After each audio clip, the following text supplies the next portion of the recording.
রাধে রাধে বন্ধুরা, অমৃত কথা বাংলা চ্যানেলের নতুন পর্বে আপনাদের সকলকে স্বাগত জানাচ্ছি। চাঁদ পৃথিবীর একমাত্র উপগ্রহ।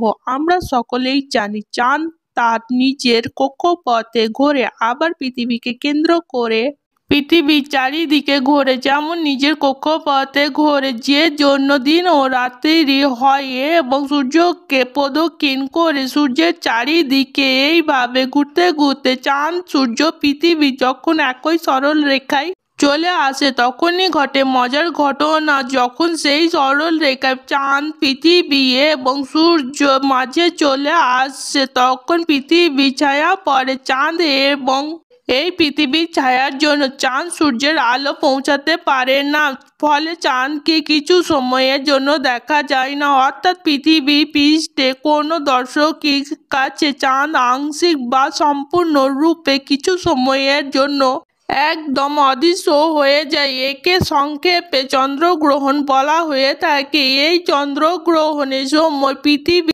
সূর্যকে আংশিক ঢেকে দিলে পৃথিবীর জন্য চাঁদকে আংশিক দেখা না গেলে একে আংশিক চন্দ্রগ্রহণ বলে। অন্যদিকে পৃথিবী সূর্যের পুরোপুরি ঢেকে নিলে পৃথিবীর জন্য চাঁদকে পুরোপুরি দেখা না গেলে তাকে বলা হয় পূর্ণগ্রাস চন্দ্রগ্রহণ। চাঁদের তুলনায় পৃথিবীর ব্যাস অনেক বেশি, এই কারণে পৃথিবীর এই ব্যাস পথ অতিক্রম করতে চাঁদকে অনেকটা সময় দিতে হয়। এই কারণে ঘটতে থাকে চন্দ্রগ্রহণের স্থায়ী সূর্যগ্রহণ থেকে বেশি, মানে সূর্যগ্রহণ যতটা সময় ধরে সূর্যগ্রহণ তার থেকে দীর্ঘ সময় ধরে হয়। সাধারণত চন্দ্রগ্রহণ 2 ঘন্টা থেকে 3 ঘন্টা বা 4 ঘন্টা পর্যন্ত হয়ে থাকে। 2025 সালে প্রথম চন্দ্রগ্রহণ পূর্ণগ্রাস চন্দ্রগ্রহণ অনুষ্ঠিত হবে ফাল্গুনী পূর্ণিমা বা দোল পূর্ণিমাতে। আসুন জেনে নিই আজকের পর্ব থেকে 2025 সালে প্রথম চন্দ্রগ্রহণ পূর্ণগ্রাস চন্দ্রগ্রহণ সম্পূর্ণ সময়সূচি।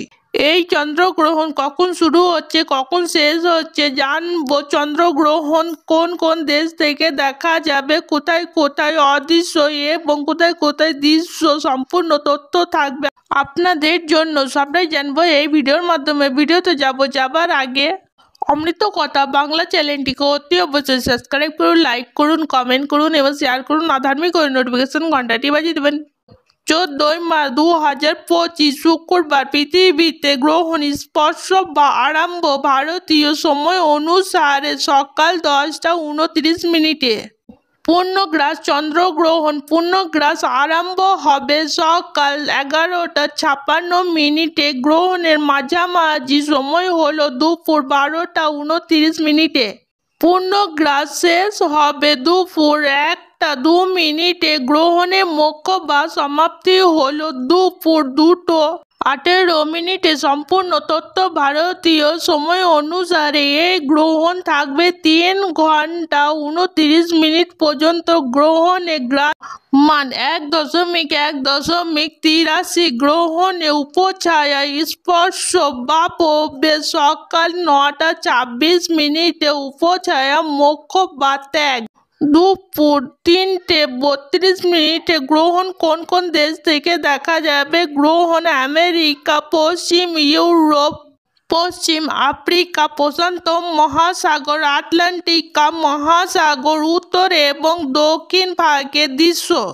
এই গ্রহণ স্পর্শ বা আরম্ভ যখন চন্দ্র স্তরের সময় নাইজেরিয়া থেকে, ইতালি থেকে, ফ্রান্সে, পোল্যান্ড কিছু অঞ্চল থেকে, নরওয়ে, সুইডেন, আটলান্টিক মহাসাগরের দক্ষিণ ভাগে দৃশ্য হবে।